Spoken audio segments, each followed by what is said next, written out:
નમસ્કાર, બીકે ન્યૂઝ ટુડેમાં આપનું સ્વાગત છે। જોઈએ આજના મુખ્ય સમાચાર।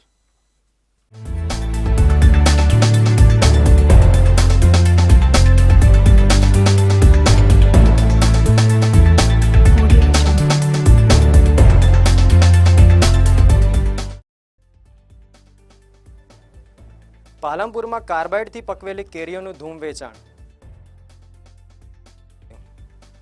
દિયોદરમાં આચાર સંહિતાનું ઉલ્લંઘન। ધાનેરા સભામાં કોંગ્રેસી નેતાઓમાં હારની લાલીમાં છવાઈ। ડીસાના રહેણાંક વિસ્તારમાં કોમર્શિયલ બાંધકામ કરાતા પ્રજામાં આક્રોશ। પાલનપુરમાં કેરીના હોલસેલના વેપારીઓ દ્વારા કેરીને કાર્બાઇડથી પકવી છૂટક વેપારીઓ મારફત માર્કેટમાં વેપાર અર્થે મૂકી લોકોના આરોગ્ય સાથે ચેડા કરવામાં આવી રહ્યા છે। તેમજ કેરી પાકી ગયા બાદ તેના પાવડરના પડીકાઓ જાહેરમાં ફેંકવામાં આવી રહ્યા છે, તો તંત્ર દ્વારા આ દિશામાં તપાસ કરવામાં આવે તેવી લોક માંગ ઉઠી છે। ઉનાળાની સિઝન ચાલી રહી છે, પરંતુ હજી સુધી માર્કેટમાં યોગ્ય પ્રકારની કેરીઓ આવી નથી। પરંતુ કેરીના મોટા વેપારીઓ કેરીઓનો સારો ભાવ મળી રહે તે માટે વેપારીઓ દ્વારા સિઝન પહેલા ગોડાઉનમાં કાર્બાઇડથી કેરીઓને પકાવવામાં આવે છે અને છૂટક વેપારીઓ મારફત માર્કેટમાં વેપાર કરી લોકોના આરોગ્ય સાથે ચેડા કરવામાં આવી રહ્યા છે। તેમજ કેરી પકાવ્યા બાદ કાર્બાઇડનો પાવડર જાહેર રોડ પર તેમજ ખુલ્લી જગ્યામાં ફેંકવામાં આવી રહ્યો છે, જેના કારણે પશુઓ કાગળ સમજી આ પેકેટો આરોગી જાય છે, જેના કારણે પશુઓ પણ બીમારીનો ભોગ બની શકે છે। તો તંત્ર દ્વારા આ દિશામાં તપાસ કરી કાર્બાઇડથી કેરી પકાવતા વેપારીઓ સામે લાલ આંખ કરવામાં આવે તેવી લોક માંગ ઉઠી છે। બનાસકાંઠા જિલ્લામાં 2 દિવસ પહેલા અચાનક હવામાનમાં પલટો આવ્યો હતો અને ભારે પવન સાથે કરાનો વરસાદ થયો હતો, જેના લીધે ખેડૂતોને કરોડોનું નુકસાન થતાં આજે ભારતીય કિસાન સંઘ દ્વારા નાયબ કલેક્ટરને આવેદનપત્ર પાઠવ્યું હતું।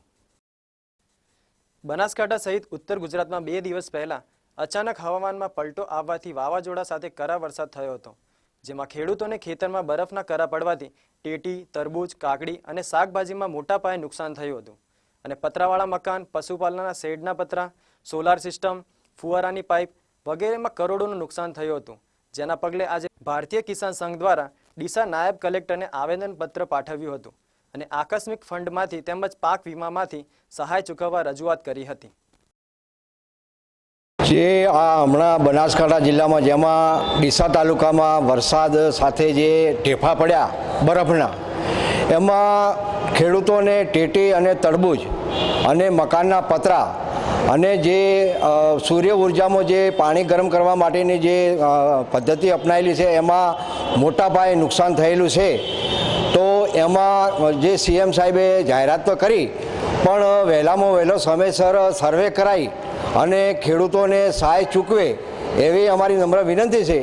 બીજું કે 3 વર્ષ બટાકાની મંદી હતી અને ખેડૂતો મલ્ચિંગ અને ટેટીને તરબૂચ તરફ વળ્યો હતો, પણ કુદરતે જે એમજમાં રૂઠીને કુદરતે એમજમાં કે કોપાયમાન થઈ તો એમજમાં કે ટાઈમસર ચૂકવણું કરી અને ખેડૂતો પગભર થઈ શકે એવી અમારી કિસાન સંઘ ભારતીય કિસાન સંઘની સરકારશ્રીને નમ્ર વિનંતી છે। આશરે 500 કરોડનું નુકસાન થયું છે। એમાં ખેડૂતને બહુ જાનહાનિ બી થઈ છે, કોકના સાધનો પણ તૂટ્યા છે, કોકના એમજમાં કે જે ફુવારા પદ્ધતિ અપનાવેલી છે તેમાં પણ નુકસાન છે અને શાકભાજીમાં મોટામાં મોટું પાયે નુકસાન થયેલ છે। તો સરકારશ્રીને વિનંતી છે કે આ સર્વે તાત્કાલિક કરાવી અને ચૂકવણું કરે એવી અમારી નમ્ર વિનંતી।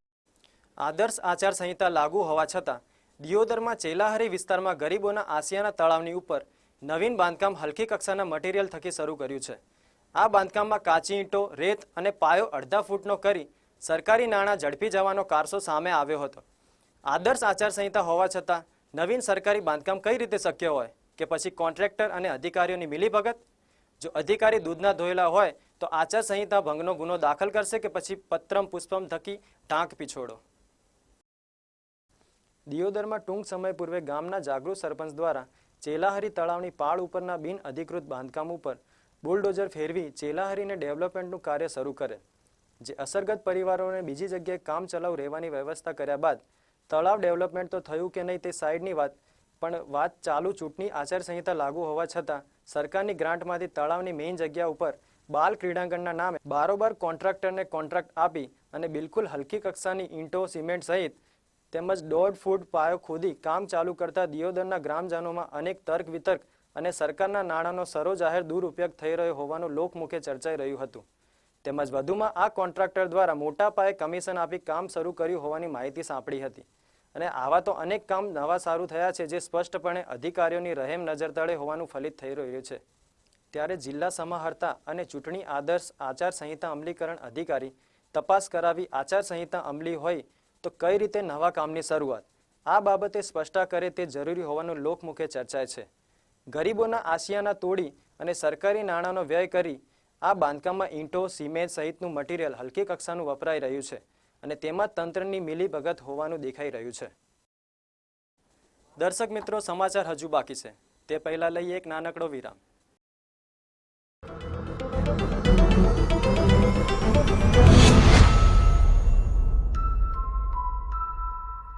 आप आश्वस्त रहिए, आपका ये चौकीदार पूरी तरह से चौकन्ना है.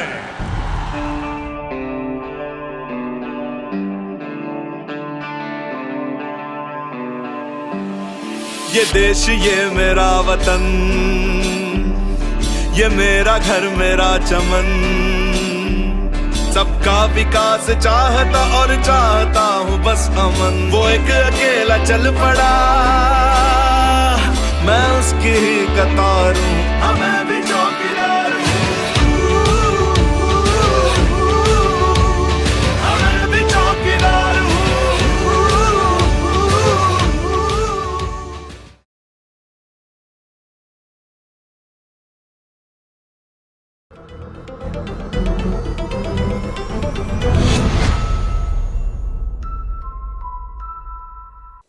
વિરામ બાદ આપનું સ્વાગત છે.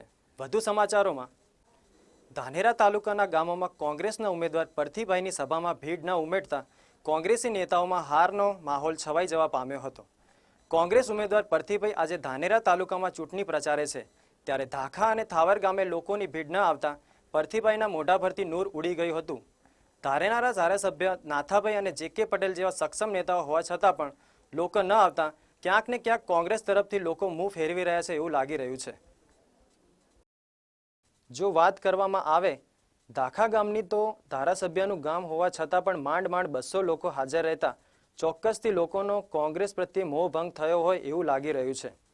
ધાનેરામાં કોંગ્રેસના નેતાઓ આમ તો લોકોમાં સારી એવી પકડ ધરાવે છે, પણ લોકસભામાં પરથીભાઈ માટે પાણી કેમ બેસી ગયા એ પણ એક મૂંઝવતો સવાલ બની રહ્યો છે. કોંગ્રેસ કાર્યાલયમાં પણ કાગડા ઉડી રહ્યા છે અને સભામાં પણ લોકો હાજર ન રહેતા ફિયાસ્કો થઈ રહ્યો છે. ત્યારે પરથીભાઈ જીત તો દાવો કરી રહ્યા છે તે કઈ રીતે શક્ય બનશે એ પણ એક સવાલ બની રહ્યો છે. સુરેન્દ્રનગરમાં માનવ ઉત્થાન સેવા સમિતિ દ્વારા સદભાવના સંમેલન યોજાશે. સામાજિક ભાઈચારા અને સદભાવના એક સુખી અને સમૃદ્ધ સમાજની આધારશિલા છે.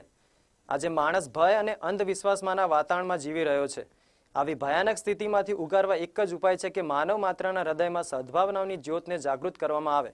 તે ઉદ્દેશથી માનવ ઉત્થાન સેવા સમિતિએ માત્ર 24 કલાકમાં 16,404.53 કિલોની શિક્ષણ સામગ્રીની કીટ આપવાનો ગિનીસ વર્લ્ડ રેકોર્ડ બનાવ્યો છે. હાલ સુરેન્દ્રનગરમાં 19 અને 20 એપ્રિલને સાંજે 6:30 થી 10 વાગ્યા સુધી 2 દિવસ સદભાવના સંમેલનનું આયોજન ભક્તિનંદન સર્કલ 80 રોડ ખાતે રાખવામાં આવ્યું છે. ડીસાના ગંજ બજાર વિસ્તારમાં આવેલી સરસ્વતી પાર્ક તથા મહાલક્ષ્મી પાર્ક સોસાયટી સહિતની અનેક સોસાયટીઓ રહેણાંક વિસ્તારમાં આવેલ છે. ત્યાં આગળ સાંઈ દ્રષ્ટિ કોમ્પ્લેક્સની બાજુમાં આવેલ સર્વે નંબર 19/3ના પ્લોટ નંબર 6 તથા 7માં આવેલ સોમનાથ સ્ટીલ નામનું મોટું ગોડાઉન તથા દુકાન આવેલી છે, જેમાં લોખંડ, સિમેન્ટ તથા ખીલાશ્રીનો મોટા પાયે વેપાર ચાલે છે. આ દુકાન ધંધા માટે મોટા ટરબા લઈને લોખંડ આયાત કરવામાં આવતું હોવાથી રસ્તામાં નડતર રૂપ થાય છે. જ્યારે વધુમાં આ વિસ્તારમાં જય તુલસી તેમજ એન્જલ નામની 2 હાઈસ્કૂલો આવેલી છે, જેમાં અંદાજિત 1500 જેટલા વિદ્યાર્થીઓ અભ્યાસ કરી રહ્યા છે, જેઓ દરરોજ માટે આ વિસ્તારમાંથી આવન જાવન કરતા હોવાથી કોઈક દિવસ મોટી જાનહાનિ તથા અકસ્માતનો ભય થવાનો ભય સતાવી રહ્યો છે. આમ આ પ્રકારની તકલીફો હોવાથી સત્વરે આ દબાણ દૂર કરવામાં આવે તેવી માંગ ઉઠવા પામી છે. આમ આ પ્રકારની તકલીફ વચ્ચે આવનારા સમયમાં દબાણને ખુલ્લું કરવામાં નહીં આવે તો ગાંધી ચિંધ્યા માર્ગે આંદોલન કરવામાં આવશે તેવું પણ જણાવવામાં આવ્યું હતું. આ સિવાય રસ્તાની વચ્ચે ઊભા કરવામાં આવેલા 20 થાંભલાઓ સાઈડમાં કરવામાં આવે તેવી પણ અપીલ કરવામાં આવી રહી છે.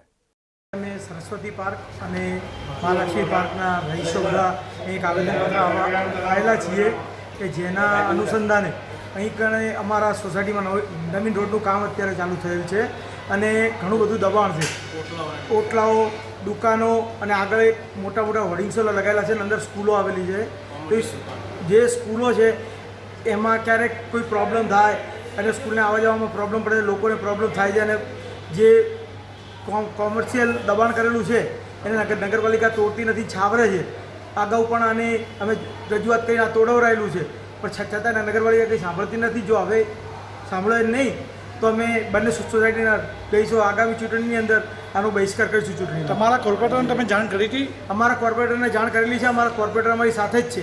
તમારા કોર્પોરેટર ઉપપ્રમુખ હતા વચ્ચે, ત્યારે તમે ધ્યાન દોર્યું હતું? હા, ત્યારે પણ અમે ધ્યાન દોરેલું છે. એમણે જાણ કરેલી છે આજથી 2 વર્ષ. તો એમને કોઈ પગલાં ના લીધા? એમણે નોટિસ અપાવરાઈ છે પણ હજી નોટિસનું કંઈ આગળ નિરાકરણ આવ્યું નથી. તો આ હતા આજના મુખ્ય સમાચાર. વધુ સમાચાર માટે જોતા રહો બીકે ન્યૂઝ ટુડે.